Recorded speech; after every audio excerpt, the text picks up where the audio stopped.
I'm putting the heavy in hot and heavy. Yo, today I'll be going through every possible exercise you can do with dumbbells. This video will be backing up my previous statement that dumbbells, adjustable dumbbells, should be the first thing you buy when starting your home gym.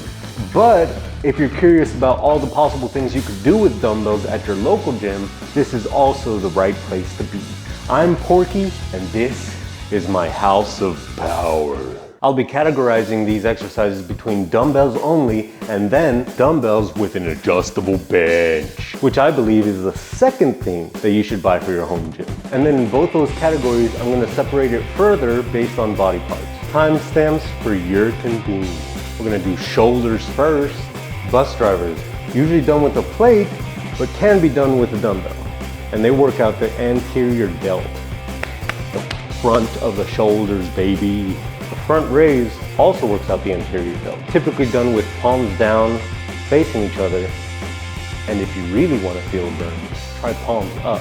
But be sure to always keep your arms straight and do not include biceps in any of those variations. The lateral raise works out the lateral delt. I know, crazy naming. Conventionally, full range is up to level with your shoulder. However, you can also do super range of motion to really feel that burn. The overhead press is mostly anterior with a little bit of lateral. You want to really focus on doing shoulders only, so try not to bounce. The bent over lateral raise is a modded form of the lat raise. Bending slightly helps it focus more on the rear delt rather than just lateral. Shrugs. She may choose the bear, but you know what catches them? Bear traps. If it wasn't obvious from that, shrugs work out the trapezius. If you want your silhouette to look big, these are a necessity.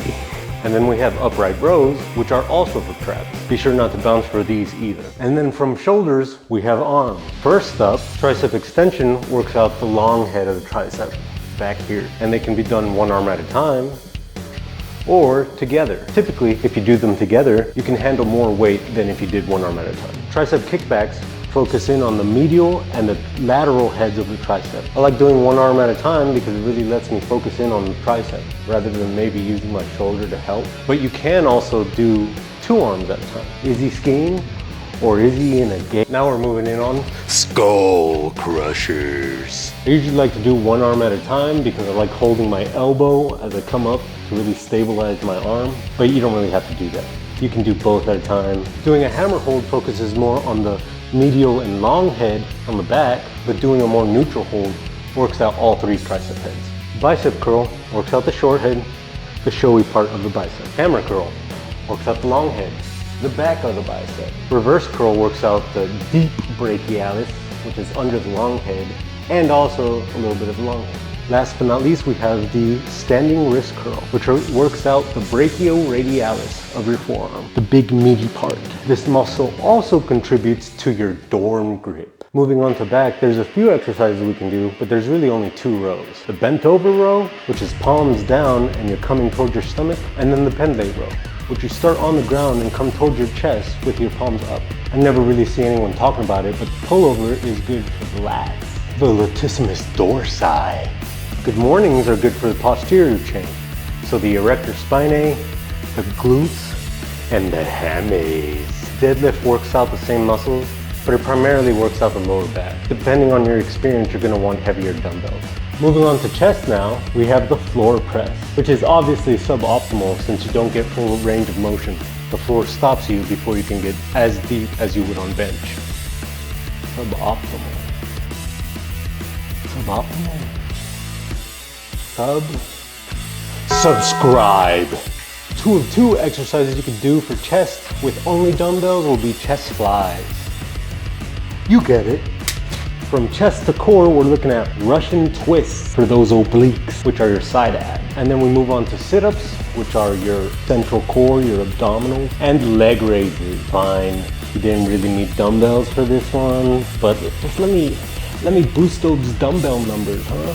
And we're looking at side bends. And you're gonna wanna do one arm at a time so you can focus on the opposite oblique. If you do two at a time, you're kind of just a seesaw and you're not actually putting in any work because each weight cancels out the other one. Moving on to legs, we have the goblet squat, which is usually done with a kettlebell, but there's no reason why you couldn't do it with a dumbbell.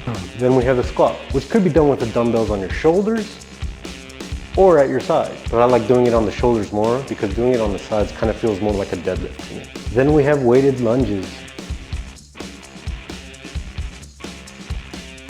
Good stuff. And lastly, we have a lying leg curl, which already kind of sucks because you're really only doing this much of this much for your range of motion, and that's only like 20-30%. Now we move on to full body exercises. Here we have the push press, which is just a combination of squat and overhead press. The only thing with full bodies is that one muscle usually overpowers the other. So I could do more 70-pound squats than I can 35-pound overhead presses. Next we have deadlift high pull. I'm sure you can guess the combo. For all my full bodies, I kind of like to do my motions in parts. So I start with a deadlift and then I go into the high pull. Then reverse high pull, reverse deadlift. That way I do it in parts correctly. It's kind of hard to do it all in one fluid motion while keeping form. Moving on to around the worlds, I've only really seen this snow angel type of movement, which is fine and works out your chest and shoulders, but I like to include back, moving from up here to your hips, or include extra shoulders by going around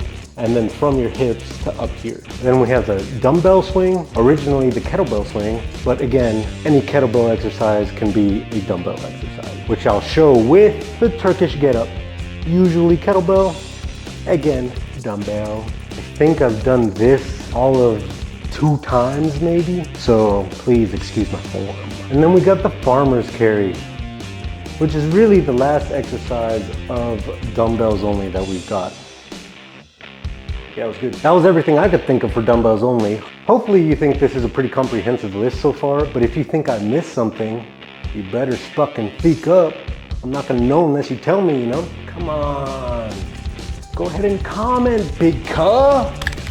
Come on. I'm gonna go ahead and take a break because I've been at this for 2 hours and 12 minutes or so. I'm dead. It's 12:30, time to break for lunch. One humongous meal later. All right, back from lunch, baby. Fuck! The rest of this video will be exercises with dumbbells and an adjustable bench. They're basically different or better variations of what I've already gone through. So excuse me if I start to move a little bit faster through every exercise. So let's get sweaty. Going into the first subcategory, shoulders.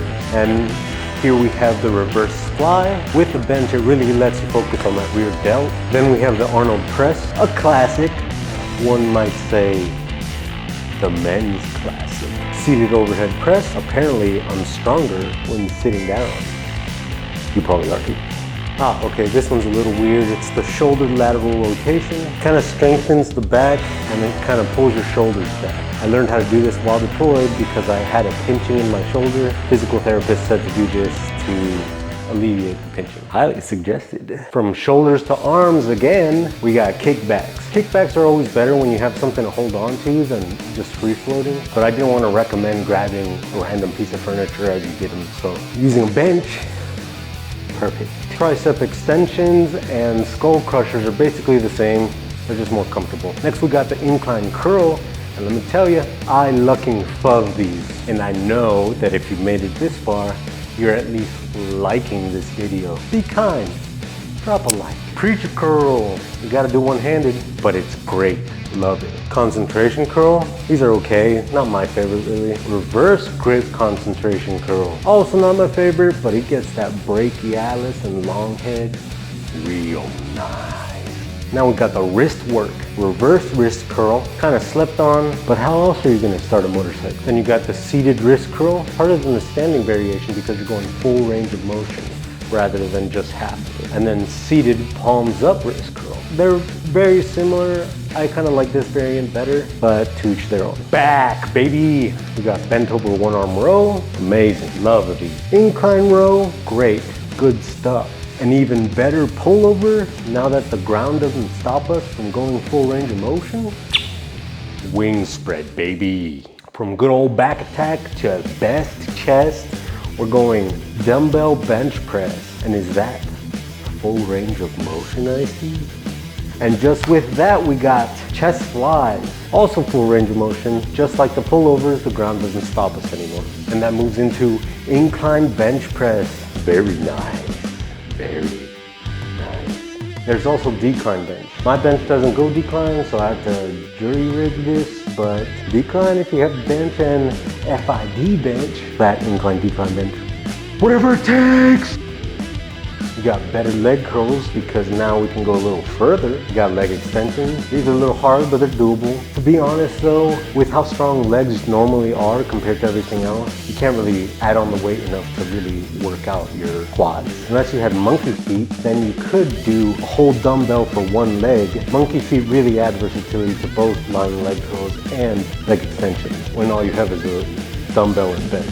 Weighted step-ups, really good for the whole leg. Hip thrusts are doable, but similar to the leg extensions, you probably can't add enough weight to really make yourself work. But they're doable, counts. Tibia raises, I'm sure nobody really does this, but they do prevent shin splints. Calf raises, generally a bench does come with enough legs where you could stand on some to at least do one leg at a time. Seated calf raises, you do have to put something under the balls of your feet, but this does provide the same stimulation that the seated calf raise at your local gym would. Bulgarian split squats. These are hard. And box squats. These are good to keep your form straight for your squats. That was over 60 exercises you can do with only dumbbells and a bench. And if you're thinking of starting a home gym, don't buy anything before watching this video right here. The best order to buy your equipment. I better see you in the next one. Oh man.